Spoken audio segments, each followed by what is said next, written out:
Peace being declared between France and England in 1748, the governor had now an opportunity to sit at his ease in grandfather's chair. Such repose, however, appears not to have suited his disposition, for, in the following year, he went to England, and thence was dispatched to France, on public business. Meanwhile, as Shirley had not resigned his office, Lieutenant Governor Phipps acted as chief magistrate in his stead. Chapter 9. In the early twilight of Thanksgiving Eve, came Lawrence, and Clara, and Charlie, and little Alice, hand in hand, and stood in a semicircle round grandfather's chair.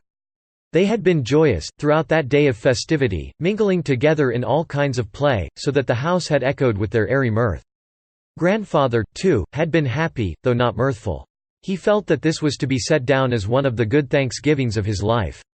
In truth, all his former Thanksgivings had borne their part in the present one, for, his years of infancy, and youth, and manhood with their blessings and their griefs, had flitted before him, while he sat silently in the great chair. Vanished scenes had been pictured in the air. The forms of departed friends had visited him. Voices, to be heard no more on earth, had sent an echo from the infinite and the eternal. These shadows, if such they were, seemed almost as real to him, as what was actually present, as the merry shouts and laughter of the children, as their figures, dancing like sunshine before his eyes. He felt that the past was not taken from him. The happiness of former days was a possession forever. And there was something in the mingled sorrow of his lifetime, that became akin to happiness, after being long treasured in the depths of his heart. There it underwent a change, and grew more precious than pure gold. And now came the children, somewhat aweary with their wild play, and sought the quiet enjoyment of grandfather's talk. The good old gentleman rubbed his eyes, and smiled round upon them all. He was glad, as most aged people are, to find that he was yet of consequence, and could give pleasure to the world. After being so merry, all day long, did these children desire to hear his sober talk? Oh, then, old grandfather had yet a place to fill among living men, or at least among boys and girls. "Begin quick, grandfather," cried little Alice, "for Pussy wants to hear you," and, truly, our yellow friend, the cat, lay upon the hearth rug, basking in the warmth of the fire, pricking up her ears, and turning her head from the children to grandfather, and from grandfather to the children, as if she felt herself very sympathetic with them all. A loud purr, like the singing of a tea kettle, or the hum of a spinning wheel, testified that she was as comfortable and happy as a cat could be. For Puss had feasted, and therefore, like grandfather and the children, had kept a good Thanksgiving. "Does Pussy want to hear me?" said grandfather, smiling. "Well, we must please Pussy, if we can." And so he took up the history of the chair, from the epoch of the Peace of 1748. By one of the provisions of the treaty, Louisbourg, which the New Englanders had been at so much pains to take, was restored to the King of France. The French were afraid, that, unless their colonies should be better defended than heretofore, another war might deprive them of the whole. Almost as soon as peace was declared, therefore, they began to build strong fortifications in the interior of North America. It was strange to behold these warlike castles, on the banks of solitary lakes, and far in the midst of woods. The Indian, paddling his birch canoe on Lake Champlain, looked up at the high ramparts of Ticonderoga, stone piled on stone, bristling with cannon, and the white flag of France floating above. There were similar fortifications on Lake Ontario, and near the Great Falls of Niagara, and at the sources of the Ohio River.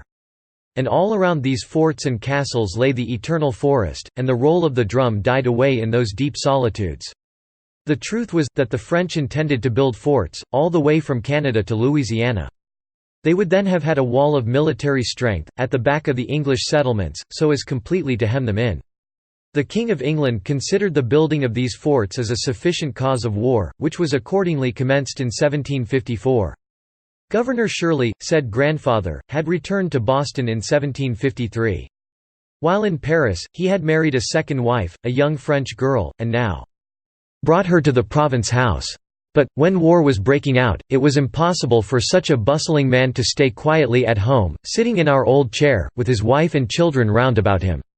He therefore obtained a command in the English forces, and what did Sir William Pepperell do? Asked Charlie. He stayed at home, said grandfather, and was general of the militia. The veteran regiments of the English army, which were now sent across the Atlantic, would have scorned to fight under the orders of an old American merchant. And now began what aged people call the Old French War. It would be going too far astray from the history of our chair, to tell you one half of the battles that were fought. I cannot even allow myself to describe the bloody defeat of General Braddock, near the sources of the Ohio River, in 1755. But, I must not omit to mention, that when the English general was mortally wounded, and his army routed, the remains of it were preserved by the skill and valor of George Washington. At the mention of this illustrious name, the children started, as if a sudden sunlight had gleamed upon the history of their country, now that the great deliverer had arisen above the horizon. Among all the events of the Old French War, grandfather thought that there was none more interesting than the removal of the inhabitants of Acadia. From the first settlement of this ancient province of the French, in 1604, until the present time, its people could scarcely ever know what kingdom held dominion over them. They were a peaceful race, taking no delight in warfare, and caring nothing for military renown. And yet, in every war, their region was infested with iron-hearted soldiers, both French and English, who fought one another for the privilege of ill-treating these poor harmless Acadians. Sometimes the treaty of peace made them subjects of one king, sometimes of another.